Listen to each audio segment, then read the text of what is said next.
Hey gorgeous, this is episode number 344 and our amazing guest today is Susan Harrow. Hi everyone, I'm Susan Harrow and you are listening to Heart Sells with Christine Schlonski. Enjoy! I am so super pumped you are here today. In case we have not met yet, I'm Christine Schlonski, your host of Heart Sells podcast, where I talk with inspirational, successful, heart-centered entrepreneurs and business leaders about how they have built a wildly successful business. Some of my amazing past guests include Bob Burke, John Lee Dumas, Pia Silver, Brian Kurtz, Melanie Benson, and Jill Stanton, just to name a few. And today's guest, Susan Harrow, is the author of the best-selling book, Sell Yourself Without Selling Your Soul. And when I learned that about her, I knew I had to get her onto the show. Susan has media trained thousands of CEOs, celebrity chefs, startups, speakers, entrepreneurs, and authors for the past 31 years with her media consultancy, Harrow Communications. She is a world-renowned media coach and marketing strategist. And what is also very special about her, she is a martial artist and she almost was sold into slavery to a Bedouin sheikh in Israel for 10 camels and a mule. So this episode is going to be a ton of fun and is going to bring you lots of inspiration and motivation, I hope. Before we dive in, this episode is brought to you by Heart Sells Academy, where we inspire heart-centered, ambitious entrepreneurs to redefine sales so that you can sell with ease, grace, and confidence while being authentic and really enjoying sales. So let's dive right in. Well, I am so super excited to have you here, Susan. Welcome. Thank you. So fun. Yes. So we had a couple conversations and I just love how excited you also get about sales. We could talk about it all day long. And I love what you're doing now, helping people to get into media, because that will really, really push your sales, your credibility, and, everything that comes with it.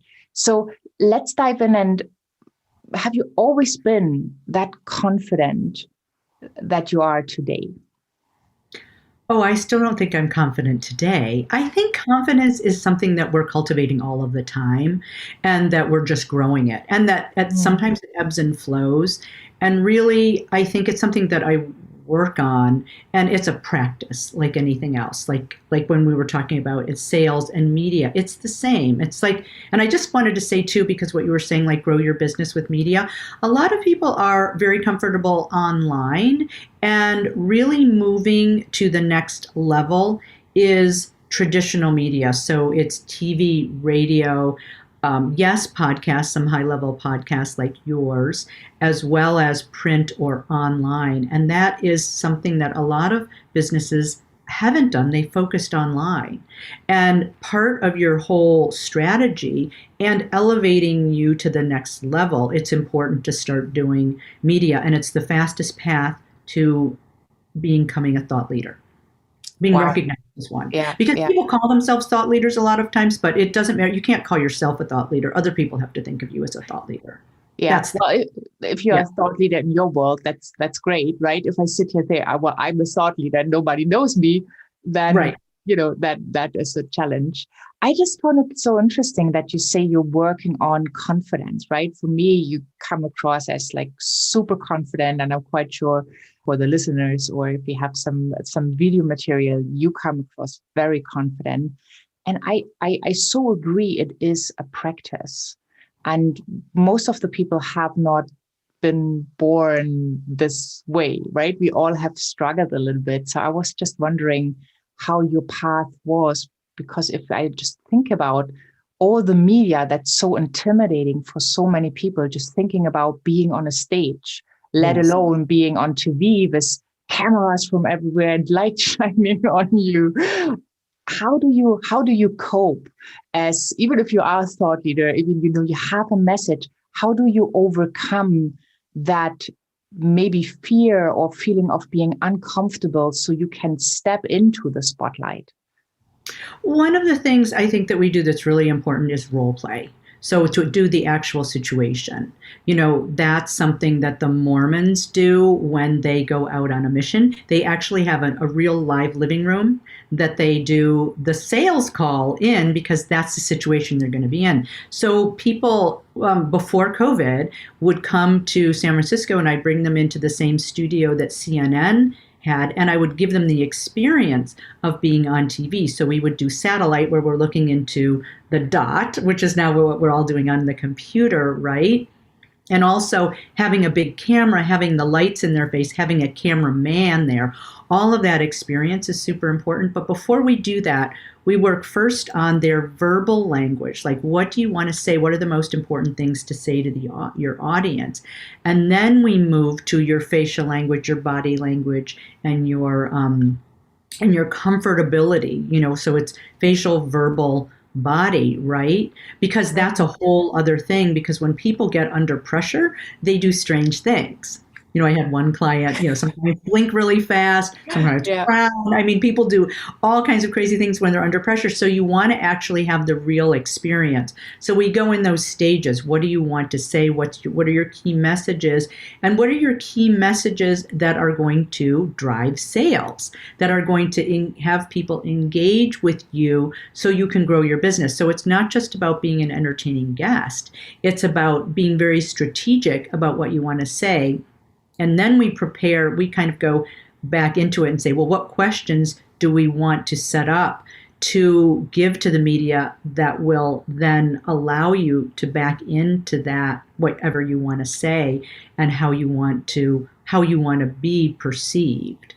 And so when you asked about confidence, because it's such a long question, I mean, it's such a big question about confidence. Yeah. And the practice of it. I think also practicing it in different mediums. Like, I've always been an athlete, so I know what it's under pressure to be in like a tournament. In tennis, I was a teaching tennis pro, and I played a lot of tournaments. I didn't love it, and I still got nervous every single time. But I think that part of it is like, what I realized was mindset, and I'll tell you what I mean by that. Like, when I was on the badminton team in high school, and I was my junior year, and I was number 2, and there was a senior girl, and she was number 1, and she was the best, right? And then they gave us the opportunity to get our own coach. If you were number 1, you got a special coach for you. And I thought, well, darn, I want to be number 1. And so I thought, well, I need to beat her. I need to beat number 1. And so I really got it in my mind. I'm like, that's what I want. I want to be in the number 1 spot. I need to beat her. And that's what I had in my mind. And then I practiced. And then I went on to the badminton court and I beat her. So I got my own coach. And then she was allowed to challenge me, I think, once a month. She never beat me again, because I psychologically had flipped it. And what's really important when we work on your confidence in media is, how do you feel about yourself? What are you here to give? But it's also, people take the lead from you, and it's not just mindset, it's body set, it's everything set. It's your resonance in terms of encoding your own self with a resonance that other people feel, and that just happens because of that. Yeah, I just love that. And, your book, Sell Yourself Without Selling, I just love Outselling Your Soul. Sorry, I forgot this important piece of it, without selling your soul. Oh my goodness. Right. Yes, without selling your soul. I just love this idea, and to bring that into TV studio, for example, so that you really can shine. And I've seen some of your amazing success stories where you help people to get that exposure, where they have, broken income ceilings, double, triple, tenfold, whatever their revenue. There's so much possible if we dream bigger. And I would just say that many entrepreneurs, they don't even think about using media because it seems to be so far away and so difficult to get into it that they don't even go down this path. What can an entrepreneur do who's listening right now who, maybe has some challenges in selling in general, feels uncomfortable, and now dreaming big or thinking big, like, wow, I could even be on TV, or I could be in O Magazine, or, you have so many people that you help. What's the first step I can take without being totally overwhelmed? Well, I think podcasting is great as a first step in terms of the verbal part. If Mm, you're comfortable writing, then, I would start, on blogs, but then move up to, can you pitch if you're pitching a business magazine? It's really about making sure that you have the right angle for the right person at the right time. Like what's happening in the culture today that is married to your skills and abilities and what you have to offer. So we're always looking for a cultural tie-in or a trend, something that's current that you have. And then the key is to be very, very super specific. So in when you and what I want to say is before you pitch the media, because a lot of people do it back asswards, you want to have your messaging down. What is it you have to give? Why are you different? What are you what is it that's going to make you stand out? And my friend Karen was on, we just did a Clubhouse the other day, and she's a journalist and she writes for Inc. And she's also been a publicist and is a best-selling author. And I said, tell us what works for you in a pitch. And she said, someone just pitched me really well the other day. And what they did was they strong headline, like this is what I want to talk about. This is why it's relevant to your audience and why you should interview me. So it's got to connect with that exact audience. And then she said the person was really polite. It's not making any kind of demands. And she's like, I know I don't, why do I even need to say that? But you can't imagine, and I've experienced this too, how many people are very demanding. I want you to go read my website or whatever. No, it's got to be like super concise and tailored exactly to that person. And then what she requested is one line of your credibility.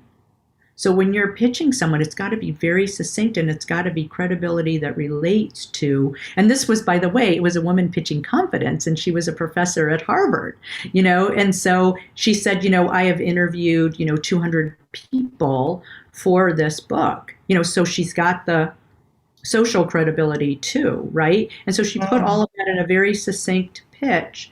And why it's relevant today. I mean, I think right now we're in International Women's Month, but also there's a crisis of imposter syndrome, right? That just everybody just keeps talking about it over and over again.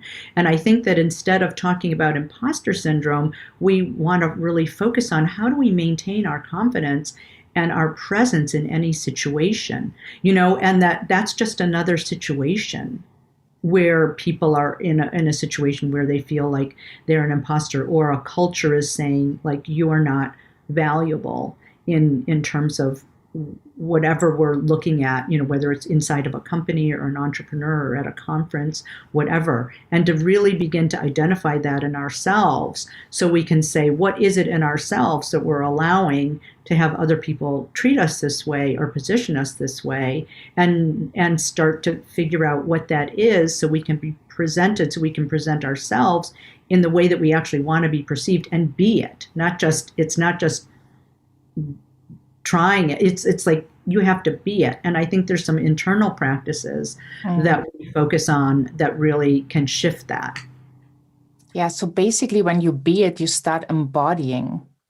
It's all about embodiment. That thought, right? It's all about the embodiment. Yeah. And yeah. Mm-hmm. So how can I start there? Just, I'm just thinking about the listeners not, struggling with confidence sometimes, especially in sales conversations. And, when you take it a notch up and you say, well, it's not just that I talk to my soulmate clients. Now I want to be featured by a big media outlet. I want to be on TV. What would be the first step that I can actually identify? Obviously, I need a clear picture. Well, maybe it's not that obvious, but having a clear picture, what would you teach someone who just starts to embrace the idea of going really big? Mm-hmm. So I think one of the first things that we do is, identify your value to other people, and this is not your value as a person, so to speak, Mhm. but what is it that you have to give? What is in service to people? And I always ask every client three questions. What's your deepest intention? How do you want to give? What's your big vision? And then number two, what do you want for yourself? And that's personally, professionally, physically, financially, emotionally, spiritually, because PR can open up that whole world to you. Who do you want to meet? What conferences do you want to go to? Who do you aspire to be? And how do you want to live into your future self? Because what we're really looking at is who is your future self that you're going to be moving toward and living into. And then what do you want your audience to do? What action do you want them to take? If it's something as simple as going to your website and signing up for your opt-in, but then how do we want to move them through the sales process so they engage with you? That might be a first engagement, or walk into your brick and mortar, or give you a call on your 800 number, whatever, buy your book, whatever that is. It's like, what's the first touch and engagement? And then where do you want them to go from there? Because we want to keep our big picture in mind, like of our perfect client always, or our perfect customer. So when we actually have that super clear, who we're reaching in our mind at all time, like my mentor Samantha, who you may be talking to later, says, write down who your perfect client is and everything that you want, and read that every single day. Yeah. And that's one of the things that I've been doing too. Like, who are my perfect clients? And so right now, for me, I really want people who are making us, and when I say making a difference in the world, they really have the capacity to make the difference. My ideal client is millionaires and billionaires who don't need, who can't, who have trouble crafting a message, but who have the financial means that don't have to go through the government or politics in order to get something done. Bill Gates is a great example of somebody who does that, Bill and Melinda Gates Foundation, right? Because they can just take their money and create, they're creating like fresh water for people, right? So that's my super ideal client. And then I have some really great clients right now, like a startup who is in the diversity space for skincare and opening it up to share with Black and brown, trans, women over 50, and men, an underserved market. So I love that too. So people who are not yet millionaires but have this big vision of shifting some part. And then I've got a 16-year-old girl who just created a nonprofit, or has created a nonprofit for coding for girls who want to shift, like women in the workplace, like girls in the workplace. She's already, and I know she's 16 and she's got this great vision. And how do we start? She's already got a lot of confidence, but she doesn't have her messaging down. And I think that's really key is to know what you want and know the best people that you want to connect with to get there. And then media is the means to do that. Because what we're going to do, what we're speaking about, like with the 16-year-old, is like she needs funding, so we're incorporating that into the conversation. Same with my other client is going to be pitching to venture capital, for venture capitalists. So we need to identify what's going to resonate with that audience, right? And with the 16-year-old girl, we have different audiences that we need to craft messages for. So one audience is girls. Come to her site and sign up and get, jump into a class for free, by the way.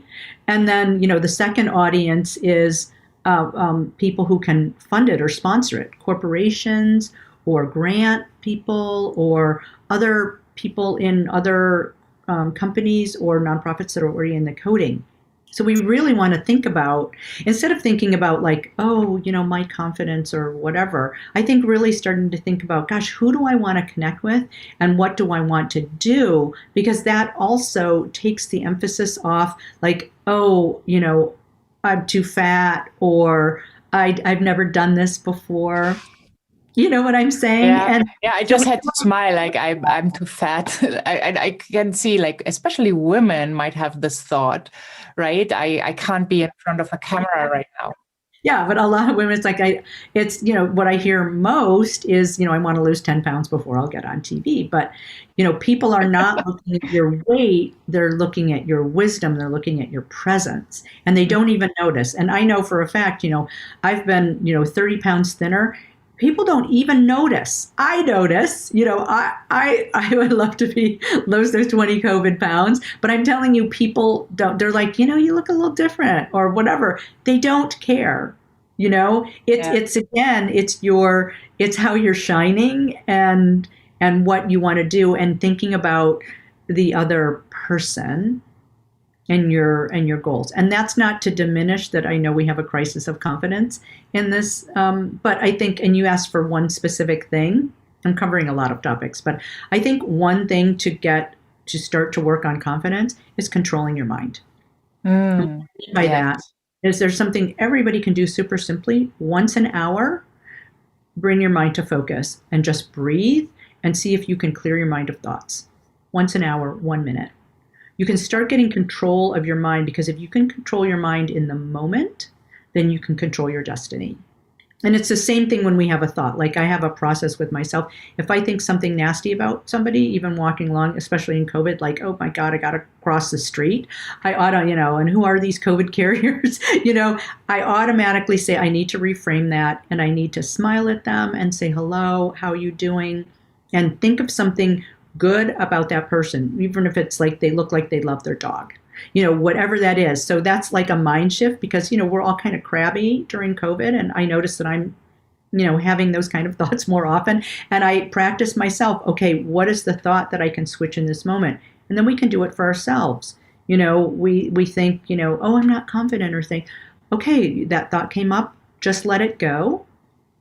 And then allow the next thought in to say, what can I do to feel more confident in this moment? Or how can I just let that go for a moment? Because just a moment by moment thought. So we think, confidence is this big thing that's with us all the time, or our thoughts are with us. No, everything is a moment by moment practice. And we apply that same thing to the media, which is when we do a media appearance, whatever it is, we look at that and we say, what did we do well? And what do we want to shift for next time? It's an iterative process. And each time we're shifting just a tiny bit.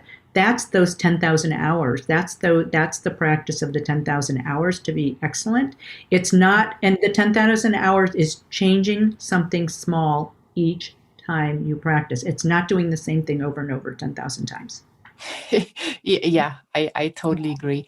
And I think like at a certain point, you kind of can drop into you, like being with you, not being in the outside, worrying what other people might be thinking, but just knowing the thoughts you have about you. They're so much more important, because that's what you control. You don't control what other people think about you. So why even bother? That's right. I remember Philip Zimbardo, who did a study, he's at Stanford, did a study on introverts, or people who are shy. And what he found was that people who are shy were always thinking about themselves. So if you're always thinking about yourself, then you're not giving your gifts of what you came to give. So it's actually, thinking, it's actually self-centered to be shy or whatever, because you're always thinking, what are people thinking about me? What about me? Instead of thinking like, how can I connect with this person? What can I say? Or what is it that's important for me right now for this person? So I think that breath is so important, because we're just a breath away of being confident. We're just a breath away of centering ourselves. So that breath work is really important. And one of the things that I train all of my clients and my soundbite course participants, my PR course participants on, is the breath. And a super simple one that I actually put in Sell Yourself Without Selling Your Soul so many years ago. Now breathing is like the thing. Is to just breathe in for 4 or 6, hold for 6, breathe out for 6, hold for 6. And if you do that even for 5 minutes, and you practice that for 5 minutes every day, it calms your autonomic nervous system, and you can absolutely do that before every media interview. In fact, I was teaching some DECA kids who were 16-year-olds who are either in leadership track or entrepreneurial track, and I taught them that on the spot. And this one girl, she's 16, she said, "Oh my God, I'm doing it right now, and it works, and I feel confident in this moment." So she went from being nervous and presenting her pitch, because she was doing a pitch to investors, to in that next moment, she's like, she just was gobsmacked that actually worked. And she did it. So it didn't even take her 5 minutes. It took her like 30 seconds to do it. Yeah. So that's something very practical. That's so juicy. Before we're going to finish off this episode, I would love to know, what does it mean for you, hard sells? Oh, right. I know you asked that to everybody. It means that, I mean, really what I love that, the heart to heart connection. It's like all you're doing when you're selling is seeing, are you a good match?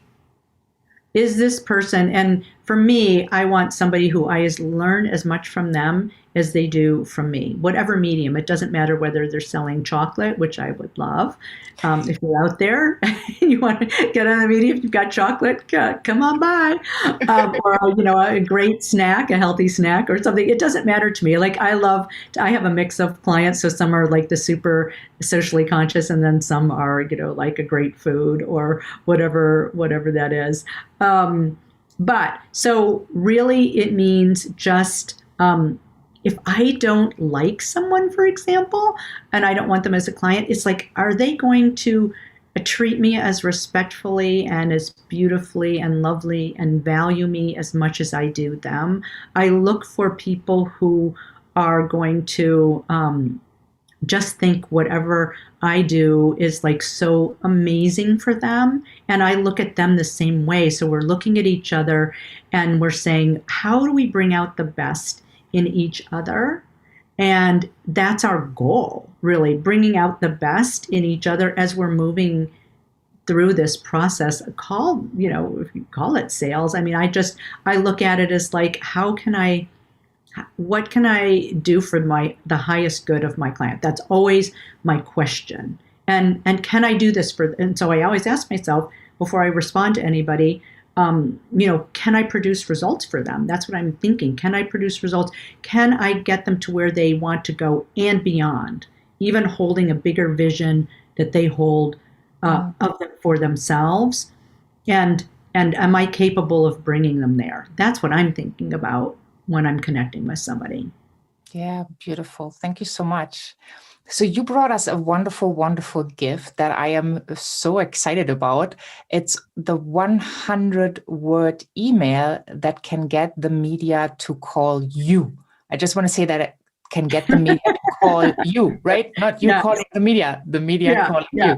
So tell us about this.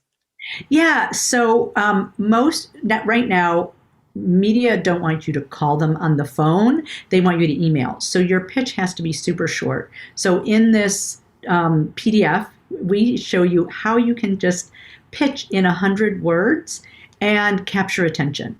And we have 3 very succinct templates that you can use, that you can just fill in your information. And it's the exact way that the media wants you to package your information. So it's super simple, it's free, and we will give you the link to that in the show notes. Yeah, I just love it. And this is gold nuggets. So make sure you get your heads on it and then use it, right? I love templates. I think, and of course you can vary them, but it's a place to start, to see what has worked for other people. And again, like I think that people, when they think they need to pitch anything, it needs to be like super long, but no, it actually needs to be super short to capture attention. Then they'll reach out to you and ask you for more information. And that's the next step. Yeah. Wonderful. Well, thank you so much. What would you like to leave us with? It can be a quote. It can be some great advice. How would you like to close off this episode?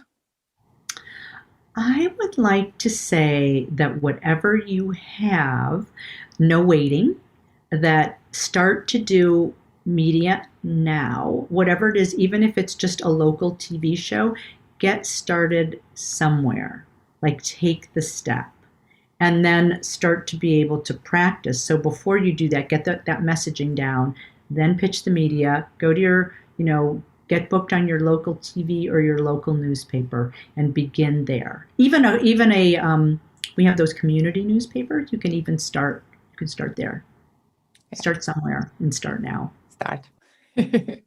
Wonderful. Well, thank you so much. It was such a pleasure. And I'm really looking forward having another opportunity to have an episode with you. So thank you so much. Have a great one. I hope you are as inspired as I am by this conversation. Hop on over to christineschlonski.com, find the podcast tab and episode number 344. There you have the show notes page with the show notes, the key points, all the resources we talked about, and all the links you need to connect to Susan. Also, I want to thank you if you already have subscribed and if you have rated and reviewed Hard Sales Podcast. A shout out today to Sales Pro 2, who has left us a 5-star review saying genuinely heart-led and inspiring. One thing I truly enjoy about Christine and her Hard Sales Podcast is her level of conscious questioning. She connects with her guests in an intentional way to really get the goods for her listeners. Thank you, Christine. The world needs more heart-centered thought leaders like you. Well, thank you so much for stopping by Sales Pro 2 and for leaving us this wonderful review. It totally made my day. Thank you so much for being here, for having tuned in today. The next episode with Susan Harrow is going to be a lot of fun as well, because we are talking about the missing link in manifesting everything. And this is an episode where it would be good if you are in a quiet environment, because Susan is going to take us through a very interesting exercise, and you can find out about it next Friday. Thank you so much for being here. Have a wonderful day wherever you are in this beautiful world. And I'm saying bye for now.